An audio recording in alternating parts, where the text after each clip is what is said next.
Hey, everybody. Today I am going to talk about something that's a little more deep and vulnerable about me. We're going to go through the what I like to call my leadership journey.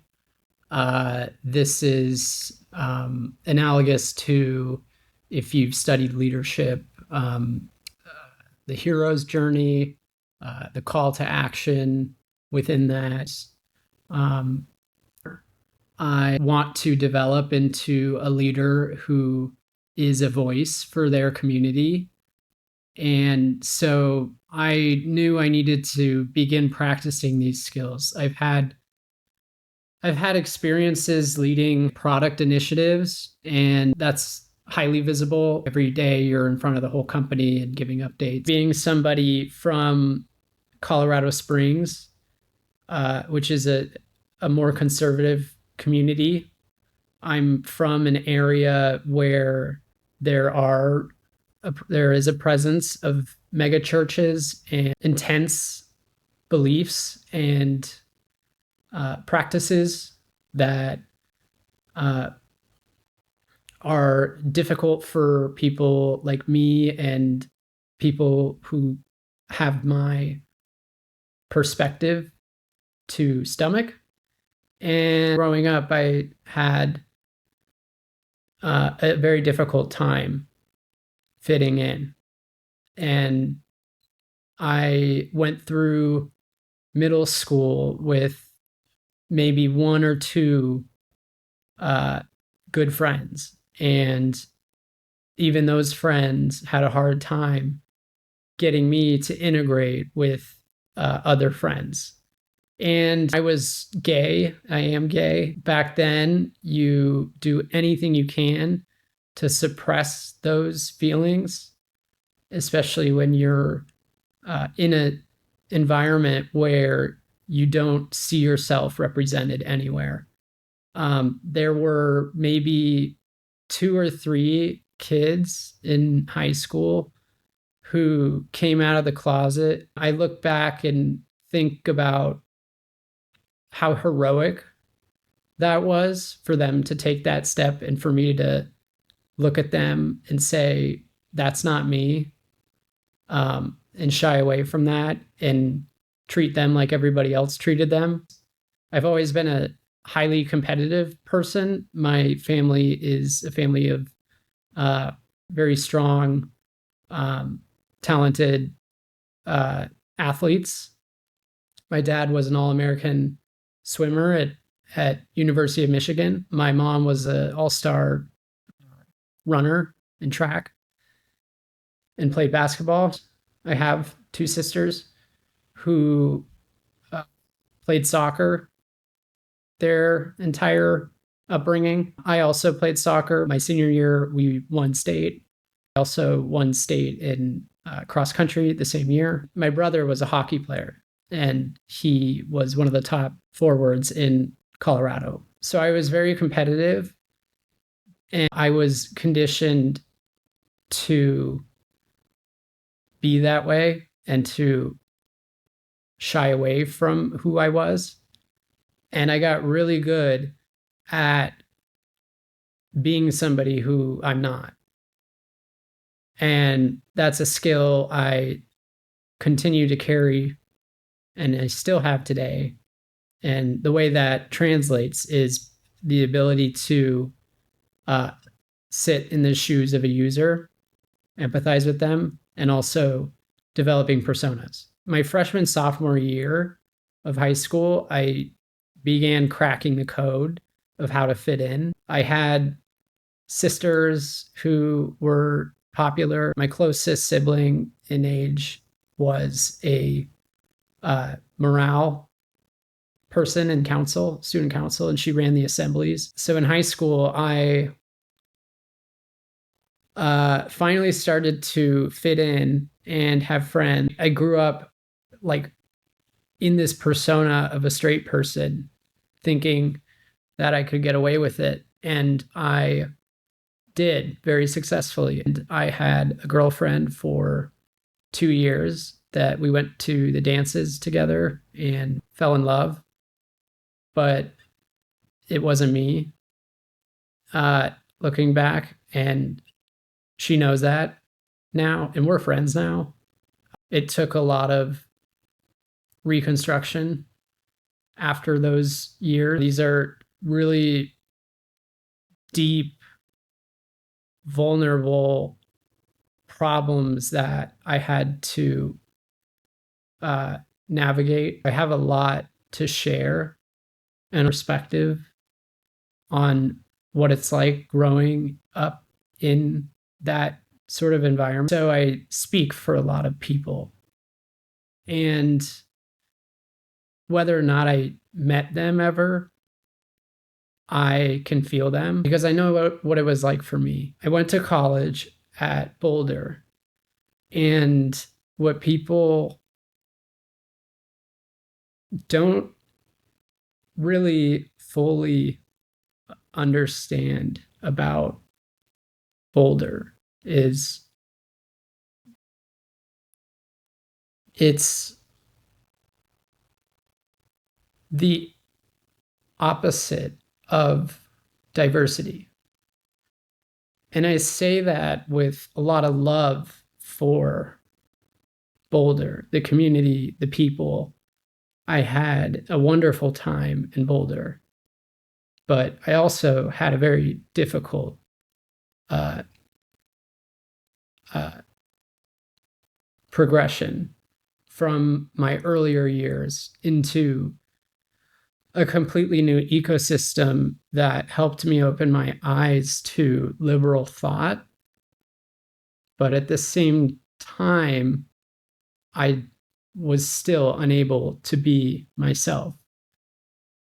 I would meet guys on Grindr, and I would go on dates, and I kept it quiet and hidden from my roommate in my freshman year and partway into my sophomore year. I started coming out when I met somebody who was fully open to their family, and their family had similar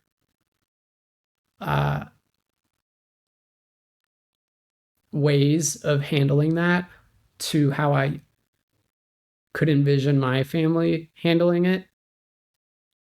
They were loving unconditionally.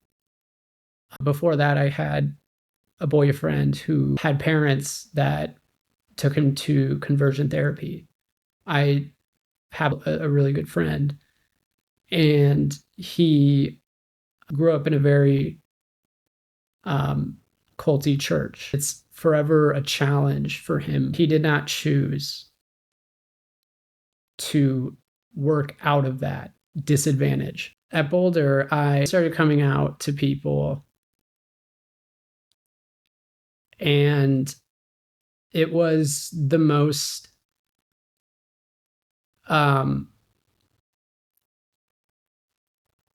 refreshing. I could finally let my true colors out. I started telling each of my friends individually, one by one.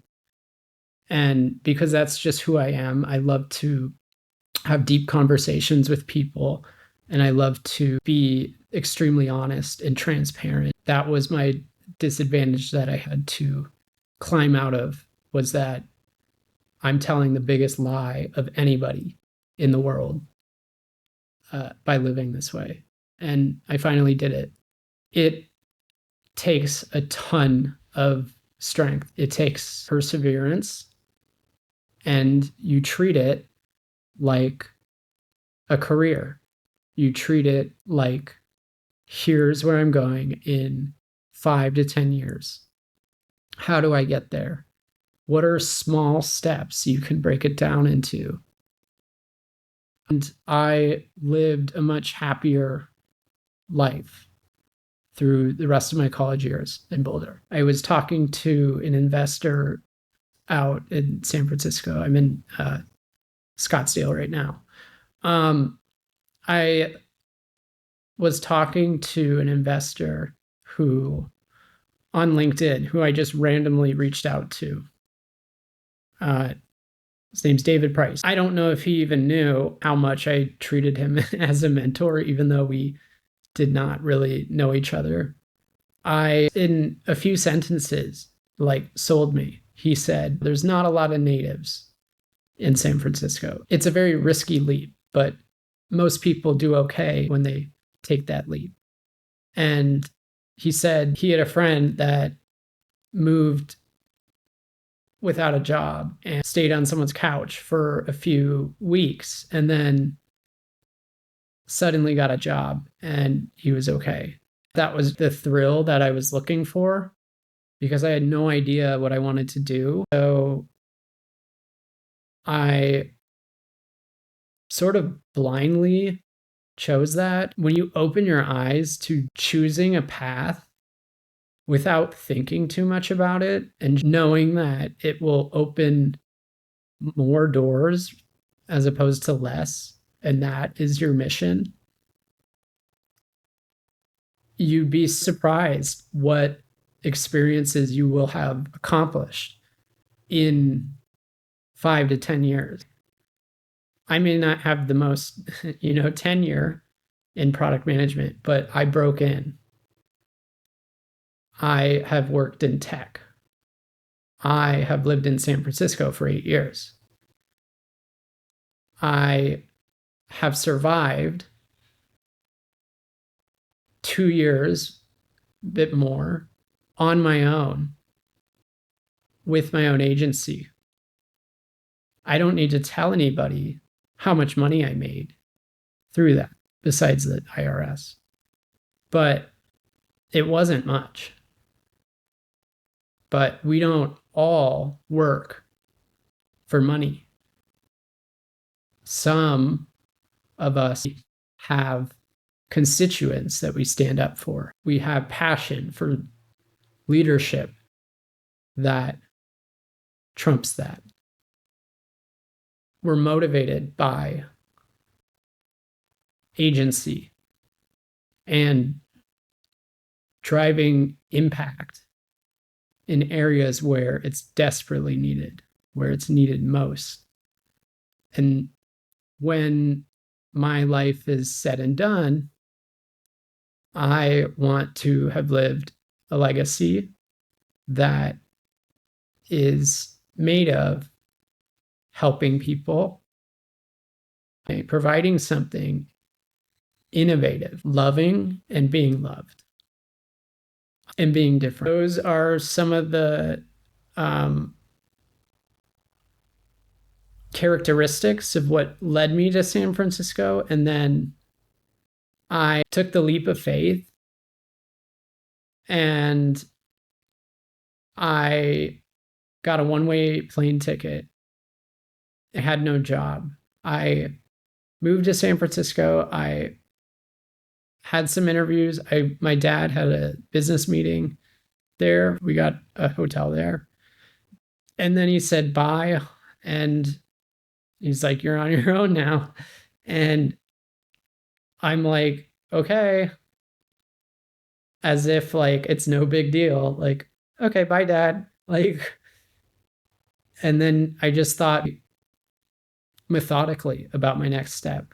Throw out all of the internalized pressure of what if I'm not successful. I had 3 months of runway savings. I applied to a bunch of jobs. I called up people who were offering housing, and I ended up staying in a old Victorian in Nob Hill on Washington Street for my first year. And I lived with 6 other people.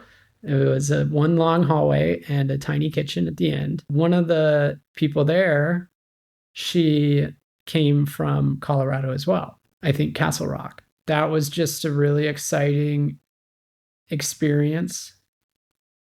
I ended up getting my job at Fictive about a month later. I would go to coffee shops. I would go to Pete's on Van Ness and just hammer out applications and blast my cover letter. When you're not in San Francisco and you apply to roles in San Francisco, you have a much more difficult time in the application process. You are not seen as somebody who's going to make that leap. But when you do the leap first and then you start applying and you say, I moved here and I don't have a job, people can see how you conduct yourself and the steps you took to show your potential hiring managers that you are not afraid to develop yourself. I got my role. Let's talk more about the experience of practicing my leadership skills. So I have a certificate in engineering leadership from Boulder. My professor, Angela, was a pivotal person in my life. I really enjoyed that program because it gave me exposure to a completely different set of skills and how you work towards leaving a legacy. I was watching a lot of news and media, like news podcasts, and applying to jobs. And I started to get in a really deep headspace about the implications of our political environment. What happens when there's a transition in office, like we experienced with the second election of Trump, and what it did to my community, and what it did to so many people in our country and the setbacks. Suddenly there were new obstacles in a portion of our population's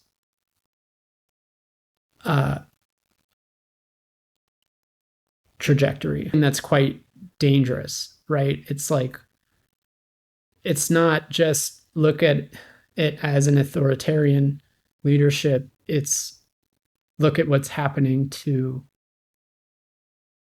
specific individuals, specific groups, marginalized groups, and the risks that they already have, the disadvantage they already have.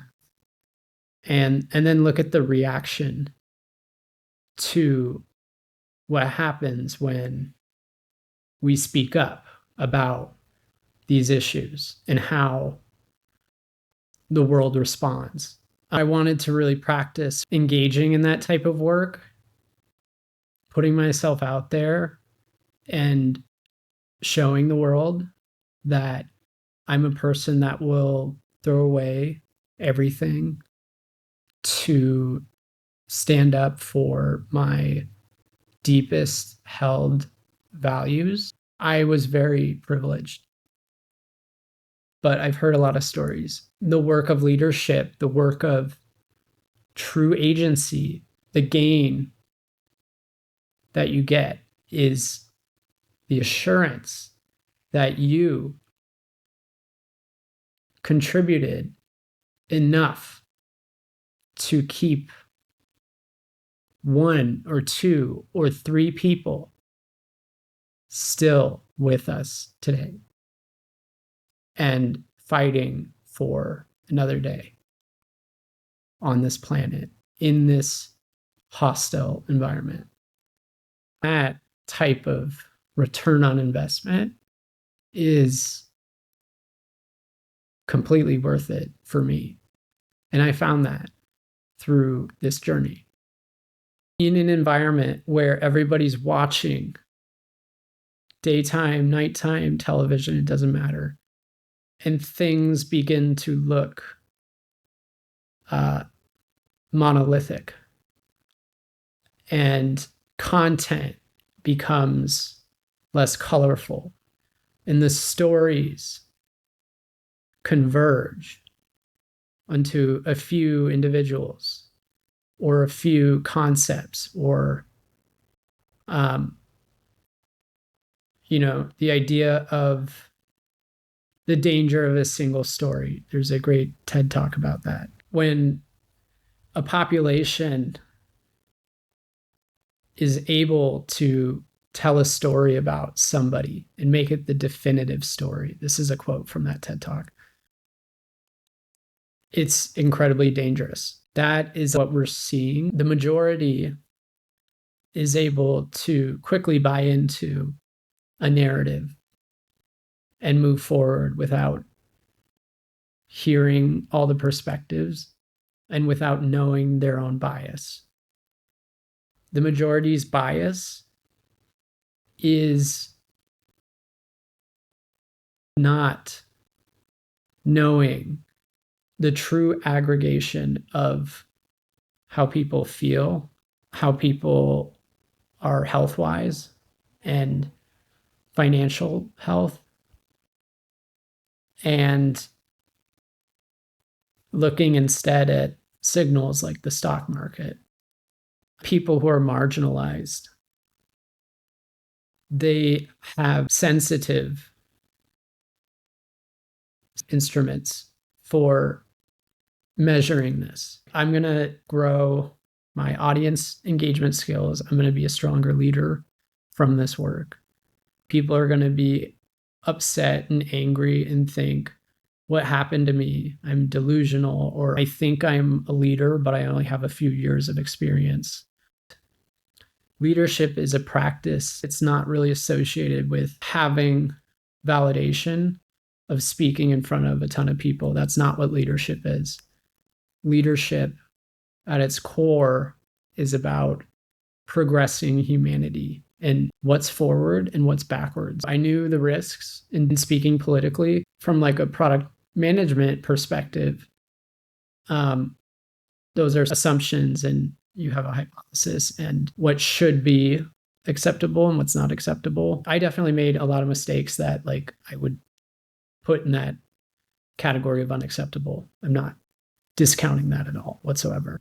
I'm a person who will be themselves moving forward, especially after this journey that I've experienced. And I don't know where that's going to take me, but it's going to lead to a happier, healthier me. And I'm going to be speaking about it the entire time.